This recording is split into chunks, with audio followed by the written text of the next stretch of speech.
Welcome to Lovecars on the Grid, your global motorsport podcast roundup. What a weekend of motorsport. F1, F2, F3, IndyCar Lights, World Superbikes. What have I missed? NASCAR. Oh, and NASCAR as well. Miss NASCAR. Yeah. But what of it? I mean, so much. I spent all Sunday at times 30 and times 10 and watching skies. I mean, of course, we have to start at Formula One. I mean, and well, Fernando Alonso set the pace in early practice. Martin. Absolutely brilliant. Aston Martin are back. And there's one reason why they're back. Adrian Newey. Well, it's not Agent Newey because it's the bloke they stole a year ago. Exactly, but he used to work for Adrian Newey. But he was the head of aerodynamics down Fallows, was it? Down Fallows, and that was they had to leave in 2021, and then he has after a year's gardening leave, so he's only allowed to join Aston Martin in 2022 in the middle. So he's had the 6 months, and apparently he brought a few because Helmut Marko's already moaning today. How can you moan that he doesn't just take Fallows? He took some other members. And they've got very good memories. And they've come up with Red Bull's aero concept, obviously, and put it on an Aston Martin. And it just goes to show, almost sadly, how important the aerodynamicist is. And obviously it is Newey's concept that Fallows then developed, because obviously Newey is the sort of genius that comes up with a plan. And yes, so they've now got Red Bull infrastructure in an Aston. Look at the difference it makes, and that's what Formula One now sadly is all about. Not how good your drivers are, but how good your aerodynamicists are. Yeah, but it's always been about how good your car is. I know, as well. To a certain extent, but it's more and more and more. That's what I complain about. The drivers are so even. Other than Max, who's just it's getting boring now with Max Verstappen. Well, of course, the underlying story is of Lance Stroll banging his wrist, so that was the other element of the Aston Martin story. It was a double feel-good factor, wasn't it? Because Fernando, who, let's face it, Fernando loves being centre of attention, and that was why he sat on deck chairs and moaned about his Formula 2 engine, and he's always wanted, when other drivers are winning the championships, to be still the centre of attention. Don't forget me, don't forget Fernando. And now, of course, he's got a car to match his talents. He's absolutely soaking it up. 41 years of age. So you're right. So Lance Stroll fell off his mountain bike, didn't know whether he's going to make it. Then there was all that kerfuffle. Is he allowed to race? Because he struggled to get out of the car. The engineers held him out. But of course, he had to go through tests to make sure that he could get out of the car on his own if there was an emergency. And then at the same time, people saying, Lance Stroll can't even get out of the car, and he's allowed to drive. And Lewis Hamilton's got a stud on his nose, and he's not allowed to drive. So a lot of controversy. But I think Lance did well as well, especially considering... Give him credit. But he shows how good the car is. He's way behind a lot. But I mean, it's... Without he's way behind Alonso, but he didn't do the 100-odd laps that Alonso did last week in Bahrain, which has to make a massive difference. Aston Martin's story, boy, it would have been a boring Grand Prix. I mean, luckily there's always something that seems to make a Grand Prix exciting. I'm so bored of Red Bull. I'm sorry. Not Max. Max is so good. They're even better. Everyone's now saying they're going to win every race. Oh, Max is so good. He's unbelievably good. Such a talented guy. But Christian Horner, I'm so bored of him. I'm so bored of Red Bull. And I'm so bored because if you remember last year, we're all thinking, oh yes, they've got this penalty for the price cap thing. They got this wind tunnel penalty. They're not going to spend as much time. They're going to be really hindered by at least half a second a lap. That's what Christian Horner said. But they're still living on the benefits they got for having the extra money for the red. Well, maybe. But you can't come. I mean, there's always, for so long, since aero was invented by Lotus in 79, well then other people look at ground effect, there's been a dominant car. So when Lotus were the first team, ground effect, Mario Andretti cruised to a world championship. Before that, it was loads of people win races. James Hunt could win on a Hesketh. You could all build a car that could win. Yeah. You watch a grid before that. And that is why I'm so trying to get this aerodynamicist quashed down and, rules that tie aerodynamicists to tiny little bits and let mechanical engineers go back to being important. Because you had McLaren dominating for years, then you had Ferrari with Schumacher for years, then you had Lewis Hamilton, Mercedes. Well, I think Mercedes' main advantage with Lewis was more the engine, because they came up with that different type with the 20,000 revving prop shaft going from the front through the V of the engine instead of, not a V, it hasn't got a V, it's got a V. So I think when you have aerodynamically dominated regulations, you're going to get one genius that'll come up with something like they've done, and they just walk away with it. But funny enough, in the reports, all the other teams, it's not so much the aero and the grip. They're saying it's the tyre degradation. And that's what Aston Martin now have developed, the same as Red Bull. So they get less degradation because They can push harder and not wear the tyres out. It's the deg that they say. Okay. The genius, whatever it is, the trick they've got, means the tyres, they can go as fast and not wear the tyres out so quickly. What about, so bad news obviously for Ferrari, Charles Leclerc. Yeah, well, I've got my list here. So Helmut Marko's already moaning about that. The Nemesis have joined. He said that's what Master said. That they obviously have a good memory. Yeah. They're not quite good enough to stop a Red Bull 1-2. But Fernando, the whole thing was Fernando. He came from 6th up to 3rd with the story of the weekend, really. But he's still 27 seconds behind Perez and 38 seconds behind Max. That's still a huge gap. Then Lance Stroll did that good 6th place with his banged up wrist. What else did I notice? Leclerc, again, number 1, got Saints back in his pocket, and for both qualifying and the race, of course. Until he had I always thought Charles was the better, Yeah, you said that. You said that throughout. Lewis put George in his place slightly. George out-qualified him by a few thousandths, didn't he? But did. in the race, Lewis put George in his place slightly in the Mercedes battle. Bottas got a good 8th place for Alfa Romeo. It's a good-looking car, that Alfa No, Romeo. you see, I was going to bring this up later. You said, "Gosh, that's the best-looking car." They put the red that was in the press launch didn't seem to be there. It was like a dark red.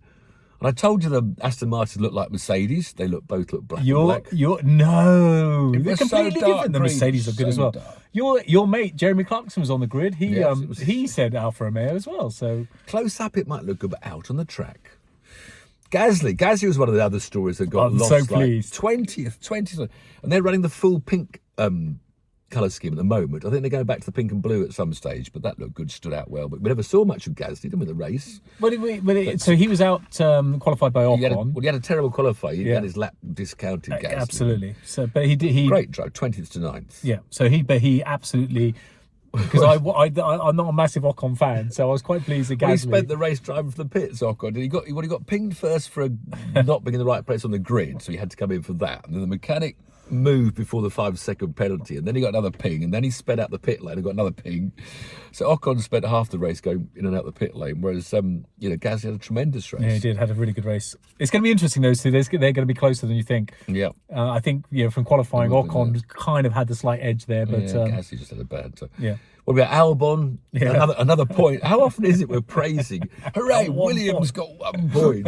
And it's so important for the teams for morale. And he had a good run. Talking morale, look at the third place for Aston Martin. It was like they just won the World Championship. It was amazing. So good to see.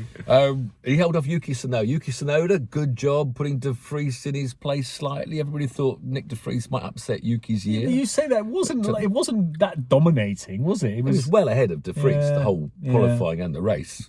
And then right behind De Vries was the American Logan Sargent. I thought did a great job for Williams. All these teams say we can't risk having a rookie who'll crash the car and Schumacher it, Mick Schumacher that is. But really good run for Logan Sargent. Even a lot of the qualifying sessions, he was ahead of Alex. So good for De Vries, so Sargent, who as well as Hassie struggled badly in the race. I mean, we had the moment of Hulkenberg being in the top 10, didn't we? But it didn't really show in the race. And then finally, we have to talk about McLaren. Oh, what's going on? McLaren fans, how do you feel now? What are you feeling? And yet, bizarrely, and how do you explain this to the public? When we saw Alonso catching Hamilton, this amazing race, and all of a sudden behind we saw this little orange thing, papaya, and it kept on getting closer to the two that we were watching have a titanic battle for 4th place. Well, hold on a minute, that back of the grid McLaren's doing the same. The only thing I'd try to explain it to you is that because he knew he had to stop every 10 laps to have his hydraulics pumped up, whatever that problem was, he probably knew he could stress the tyre more because it wouldn't degrade. Absolutely. So, but then the trouble is that exaggerates the fact that both Fernando and Lewis, although we thought they're having a titanic race, were at the same time not quite driving as quick as the cars could go because they had to think the long haul to still make the tyres last. So we say quite often about Formula E that it's not really it's a bit of strategy. And this is a bit of lifting and coasting as well. That, Fernando and Lewis, although they were both having an amazing race, were still at the same time having to make their tyres last. Yeah, but McLaren, oh my goodness, where are they going to go from here? You're talking about the tyres lasting because they kept on saying, although Fernando's tyres were 4 laps early or something, I don't know if they were slightly newer, weren't they? But they kept on saying, that Fernando's going to wear his tyres out chasing Lewis and then chasing Carlos. But it showed that the Aston Martin got lack of tyre degrade, because when he got past them, he just pulled away from Lewis. Yeah. Like, there was nobody there. So I mean, a very entertaining second half, thanks to Fernando and Aston Martin. It wasn't entertaining, really, was it? It was a bit of overtakes. And the move he did on Lewis, diving in something, that was a good move. And it's so close. It wasn't a DRS drive-by, but he had the extra tyre grip. Yeah. And so that's, that made the difference. Which is what the tyres are designed to do. Support races then, were all good entertainment. F2 and F3, they were banging wheels. There were more track limits, seconds, track limits warnings. And then they had these pit lane infringements, and that got me really riled up. Because in the first Formula 3 race, there were two guys that were given a stop and go, drive-through penalty, because one of their mechanics hadn't got the jump start battery off the grid of the designated. They always have these strict rules. You must all leave the grid. But this is the first race of the season. You've got new mechanics, new teams. You've got the drivers that have collected together £2-4 million to buy the seat. The drivers having a good 6th, 7th place on the road. Now, if you hit another car and cause an accident, you get, a 5-second penalty or 10-second penalty. Rules are rules. But for your mechanic being late getting the battery off the track... But where do you draw the line? Where do you draw the line? You have yellow card, red card, fine the team. Fine the team £1 million if your mechanic... Yeah, not the driver. Yeah. Don't ruin the driver's weekend. Absolutely, yeah. It's just... I get that. Ridiculous. Fine the teams, and it just looks stupid. I mean, you can have especially the first race of the year. We'll let you off the first race of the year. You can't do that. No, but next races from now on, everybody. Yellow card would be the only thing, but you are all the team, aren't you? The driver and the team is all one. I didn't like that. Anyway, so then of course you had the reverse grid races, which of course he loves reverse grid races. So in the Formula 2 race, the 10th fastest Formula 2 driver, Ralph Boschung from Switzerland, went from pole position to win, and it was his first win in 96 starts. He's done Formula 2 for 6 years, bless him. He's had 4 podiums, I think, in 96 races or 95 races, and he's finally had his win. But to be fair, he then had to start 10th in the main race. But because there was a huge shunt in the first lap and about half the top 10 spun off and went everywhere, he actually got through to second in the feature race and finished second. Wow, what a weekend for him. The second place in the feature race is much more better than winning the reverse grid. So, Ralph Boschung, you're now a winner, but you haven't yet won a real race, Ralph. I'm sorry. That's the way I look at reverse grids. A good second place. But well ahead of Ralph in the second race, in the main race, was Théo Pourchaire, who was the pole position, dominated the weekend. He was always, when he won Monaco years ago, everyone said Pourchaire's going to be for. He's an Alpine Academy, Alpine reserve driver. And he's never qualified well. It's always been a problem. He's always battled through, but on pole... he was class. Miles away. Yeah. The only British are Ollie Behrman, who I've got great hopes for, but he qualified 12th. I mean, very, very tight grid, apart from Pourchaire was well out the front. But he kept on wearing his tyres out, bless him. In the feature race, he was running 3rd and 4th, staying with the pack, and then all of a sudden, woof, back to 4th to 14th, I think, in the last few laps. So Ollie's got to learn about this dreaded Pirelli drop-off that they have to drive with that in mind. Should Pourchaire be in Formula 1? Well, I think he's next on the list for almost everyone. I think because it's a bit like Piastri. He's the next Piastri at the moment if he can keep this up for the year. But this is why we need 26 or 2014 cars on the grid. So I've got it in Formula. Yeah, I know, to give more drivers in Formula 1. I know. Formula 3, the reverse grid sprint race, the 11th and 12th fastest drivers in qualifying finished 1st and 2nd, you guess, because they were given the front row. The Argentino Franco Colapinto winning that race. You're very good with these pronunciations. Very good. And the feature race, again, the first two on the grid in the feature race finished 1st and 2nd on the road. But it was disaster for old Gabriel Mini, because guess what you got a 5-second penalty for? Yeah, same thing again. Start procedure. It might have been his fault. He might have driven in and been slightly out of position. So they're fair enough, that might have been. But he led across the line from Gabriel Bortoleto. I am delighted for the start procedure 5-second penalty. Do you know why? It got me a 3rd place at Brands Hatch because someone ahead of him. But the worst thing was that Mini he led Bortoleto towards the end, and I think Bortoleto probably thought, I don't need to overtake him, he's got 5 seconds. And they'd pulled enough away from the pack that with the 5-second penalty, Mini would have still qualified, finished 4th, I think. But then a pace car came out, and they crossed the finishing line behind the pace car, so he dropped right. It's so frustrating. You win some, you lose some, don't you? But yeah. Very frustrating. Brits, we've got several Brits. Safety car, by the way, not a pace Safety car. Safety car. The Brits didn't have a good week, mainly, except Luke Browning. Luke Browning is our winning Brit of the weekend. He came from 18th on the grid to 5th in the feature race. A brilliant drive from Luke, who, of course, has only just graduated from GB3, so he's never done the international before. Sophia Flörsch, got to mention the lady. She came back very boldly. She's come back to single-seaters, but back down the pack, finished 21st. But hopefully she'll have better We've got runs. another lady to talk about coming up. In IndyCar. No, IndyCar. We'll IndyCar move to lights, IndyCar. yeah. In the Indy We'll lights. move on to that. Move on to Indy lights. So, yeah, lots of the good action, but I mean, the trouble with Bahrain and those circuits, so much runoff, there is so much track limits going on, the cars everywhere, but hey-ho, if you don't want something to hit, then that's the sort of track you have. Whereas if you want something to hit, you go and watch IndyCar around St Petersburg. I've been on Twitter saying, you know, the entertainment was just 10 times the Grand Prix. And then, of course, the Grand Prix fanatics moan, oh, but they're all spec cars and they're slower than Formula 2 cars. I don't care how quick they're around the lap time. And the other thing I pointed out, because they say you shouldn't compare Formula 1 to IndyCar, you know, just enjoy both as different things. But to me, IndyCar is shouting at Ross Brawn and me, they have got ground effect cars. And those ground effect cars that Dallara have designed, yes, they're all the same. They can run nose to gearbox with no problem through the corners. Yeah. So that the IndyCar aero rules allow them not just a bit closer like Ross Brawn's things. They're closer than they used to be, but they're not close enough to race without DRS. But people saying to you as well that IndyCar is so different to Formula 1 and it's more Formula 2 speed.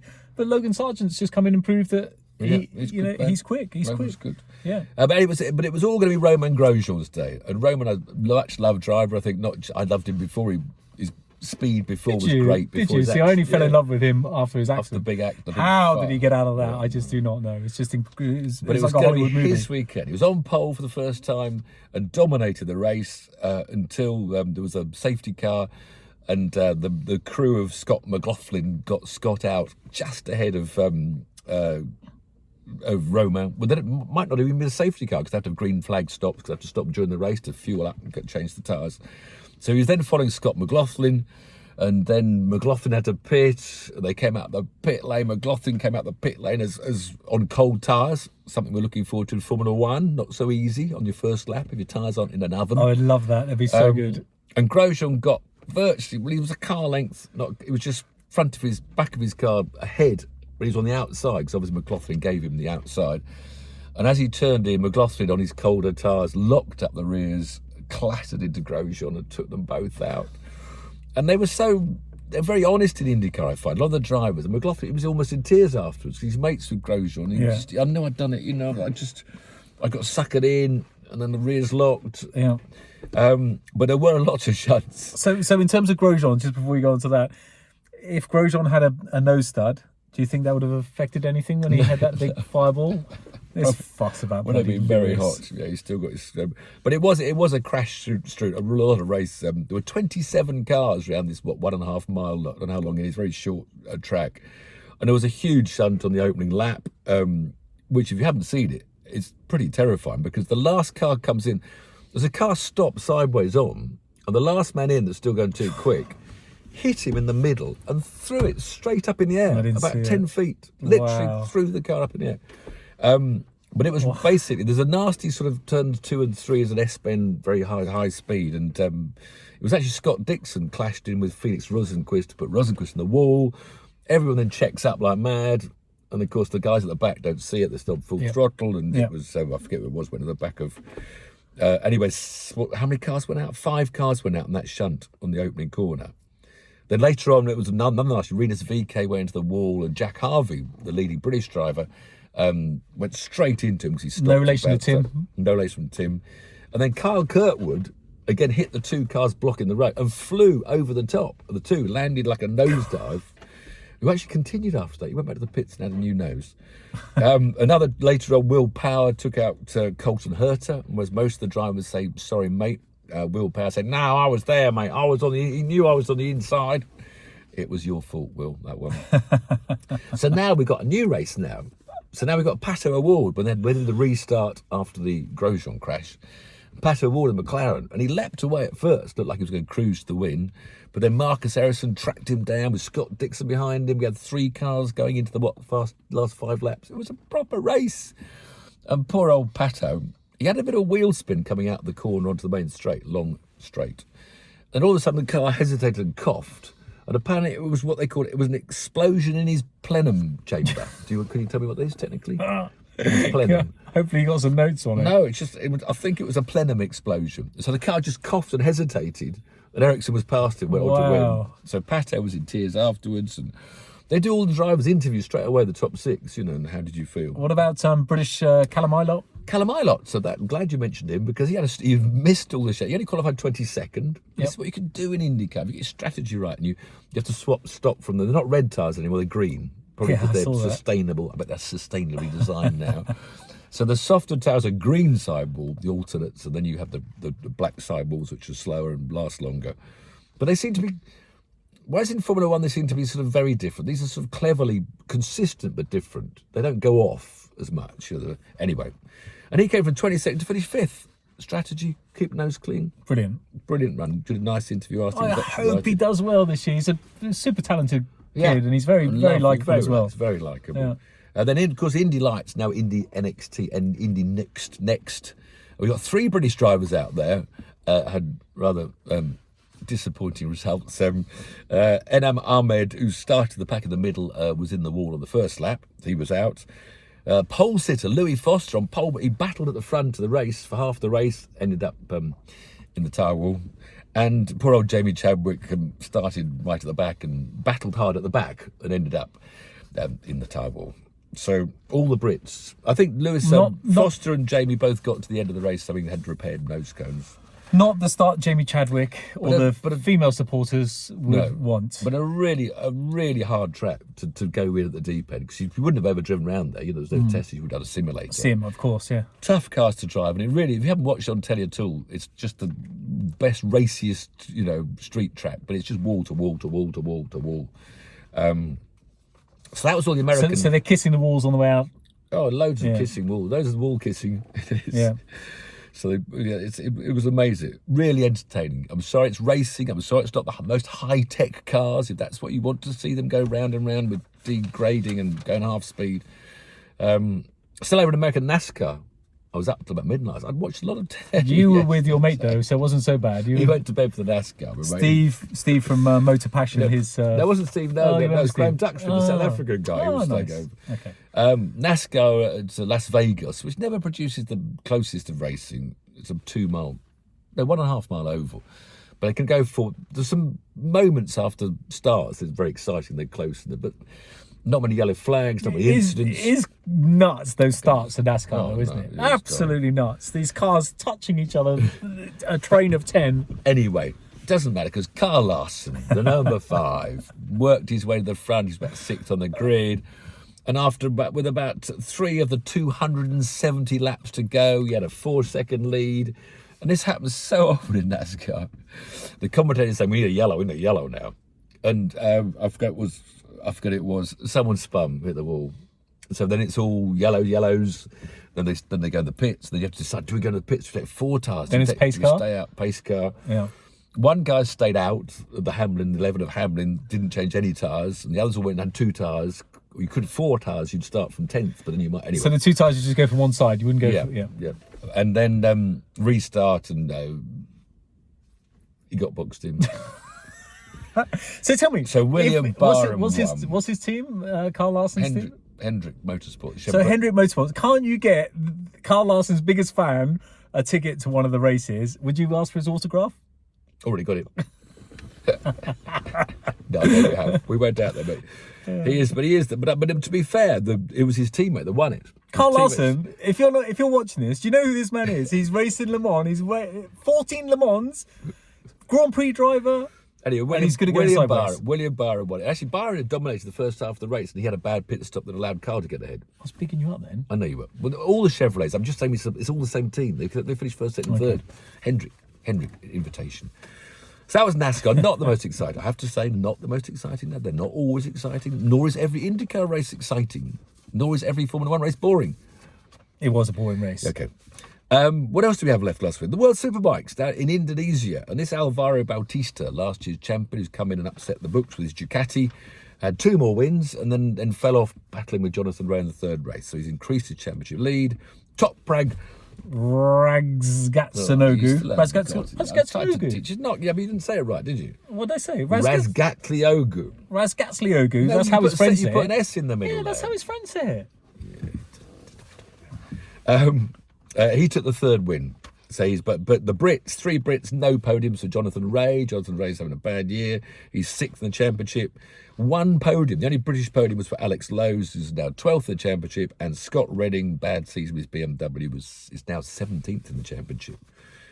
So that was my exhausting report from last weekend. I got some other stuff. Well, for those of you that are watching instead of listening, you'll see that we're in a car and we're in together. So this is Tiff's Hendy car. Just going to plug the sponsors. Not that we get any money. Hendy Performance. But behind, in shot, look. just in shot, the blue is Tiff's BMW M2 at Thruxton. We're at Thruxton. We've been doing some filming today. So that's another plug. You too can sit in that car. And do you know Thruxton they've got a certain amount of track days per year. They've got some spare for 2023, just in case you want a track day as well. And I have got a question for you. I touched on it a couple of times. And let us know if you are still listening and watching, should Lewis Hamilton be allowed to wear a nose stud? Of course he should. What's the big deal? They're making such a fuss about this. And people, mechanics with batteries still on the grid. Yeah, do you know what? I think that there are rules. Rules should be adhered to, and otherwise, where's that line? But I agree. But I agree with you. Punitive. I agree. I agree with you that there should be about a team penalty, not a driver penalty. It's not dangerous because the bloke won't wave his green flag to go out the formation left until there's no people on the grid. But you might have... You put start delayed up or something. Yeah, exactly. If it's dangerous. And then it's start delayed and then everyone else has just worn their tyres and the tyres have gone cold and then... First race of the year was too punitive. Okay, so anything else? No, just what's coming after all that. There's hardly anything this weekend. After all last week's... I'll have a lie-in, I think, this Sunday. Not much to watch.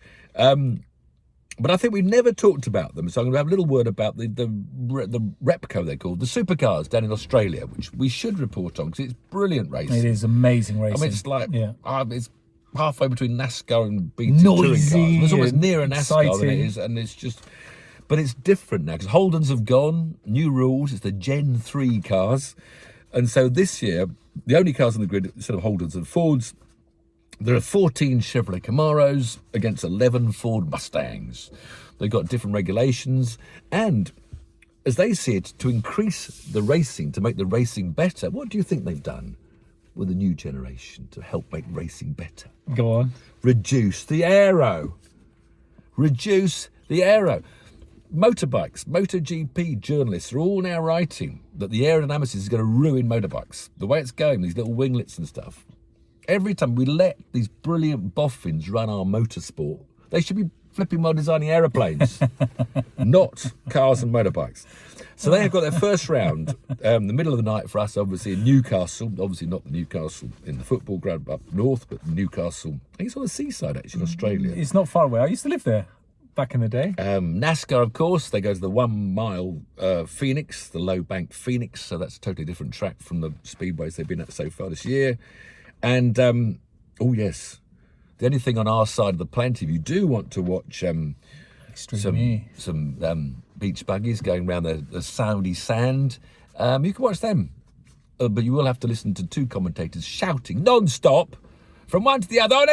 Then there's a banking and they've got to go this side and which way over. Oh, they've got to change their seatbelts. So look, there's a driver change coming on. One person's getting out of the car. The other person getting in the car. They've got to put their seatbelts on. Look, they're putting seatbelts on. I think we'll cut it there. Who's your favourite commentator ever? Murray Walker, who would shout a lot when it was exciting. Yeah. And then he'd be calm and cool. Yeah. And the famous phrase was, let the pictures do the talking.